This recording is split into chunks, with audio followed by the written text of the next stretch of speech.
Yo, what is up guys, it's Ghost here, and today we are going to be taking a look at a brand new portal mode that this guy here, Pete the Bull, has created.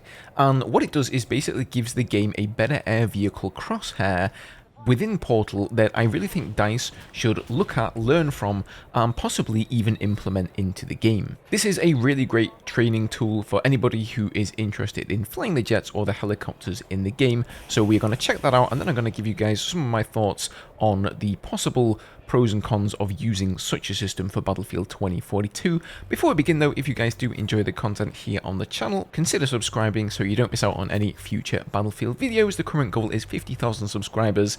Thank you guys as always for the support, and let's see how fast we can get there. So first of all, this portal mode in itself is an absolutely great training tool for pilots, whether it's the helicopters or the jets. This has always been one of the mysteries and one of the barriers to entry, really, of how to aim the cannons. Now, I've tried to explain this, especially for the Nightbirds, in multiple videos, but it really is just difficult to explain exactly how to aim with them. You can explain that there are two different cannons and you've got to aim a little bit low, or in the case of the 25mm for the jets, you sort of have to aim to the top left of the circular reticle, but you know, it doesn't really paint the whole picture. So shout out to Heeb over on Twitter for actually putting me onto this portal mode. I really can't find any information about it, so honestly, if he wouldn't have shared this, I would have never known about it. But according to him, it's done by drawing a vector out 400 meters from the nose of the vehicle at 45 hertz. So that means it's updating 45 times every single second,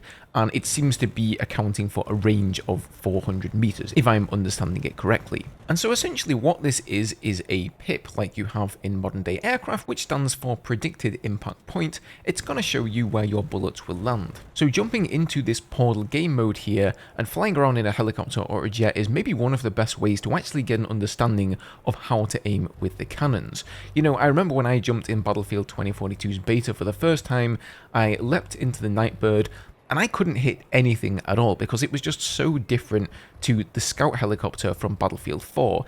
In that version of the helicopter, you had a PIP that actually moved with the momentum of the helicopter, and so you knew when it was safe to fire. If that crosshair was aligned on somebody's head and you fired, that meant you were going to get some hits. In Battlefield 2042, however, you just get this circular reticle that basically gives you a general idea of the direction of fire. It's not where your bullets are going to land, and the rest of it, whether it's by design by DICE or just because they didn't have time to implement such a system properly, you're just going to have to figure that out for yourself. It depends on the vehicle, it depends on first person or third person, it depends on whether you're zoomed in or not. It's a little bit different aiming in every situation. Now, if you guys want to go and try this portal mode out for yourself, the code is ABCPR2. I'll put it on screen and I'll put it in the description as well. But I think this helps to paint a better representation for everybody who doesn't really understand the helicopters or the jets and how to aim with them, of where your bullets go in comparison to your cursor. It really is, you know, night and day sometimes,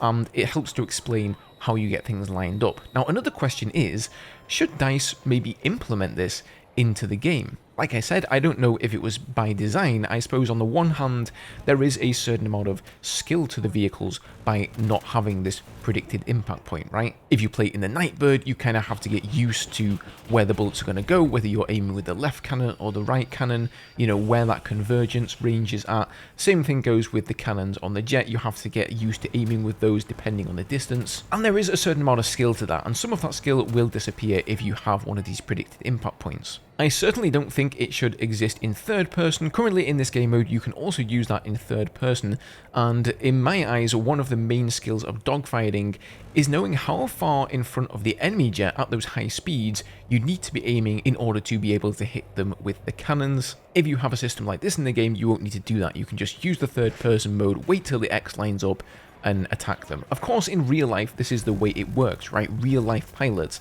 have a system like this, so they don't have to guess.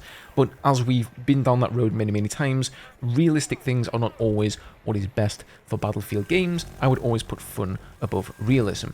But you know, this might be a good idea for first person mode. However, when it comes to the rocket pods, I think they absolutely need this system. Right now, the rocket pods are pretty lackluster, honestly. They don't do a lot of damage, and the spread on them is just too low. So, you know, if they don't increase the damage of the rocket pods, I definitely think they need to decrease the spread to make up for that, and having a pip like this to show where your rocket pods are going to land would be a massive, massive help. We've had this in other games in the past. It was in Battlefield 4, it was in Battlefield 3. You know, I don't really know why they had to change things for 2042, but I'm going to go and put myself out on a limb here and say it wasn't by design. I don't think they designed this to be like, you know, to introduce more skill into the game. I just think they didn't have time to implement the system. It was one of the things they had to cut, or they just never got round to it. But I think they should really consider adding this into the game. I'm going to send this video to Eddie, one of the vehicle guys on Twitter, see if he gives this a watch, and who knows, maybe he'll end up doing something about it. As always guys, leave your thoughts below, leave a like if you enjoyed the video, subscribe for more Battlefield. Special thanks to my members for the ongoing support, and I'll see you guys in the next one.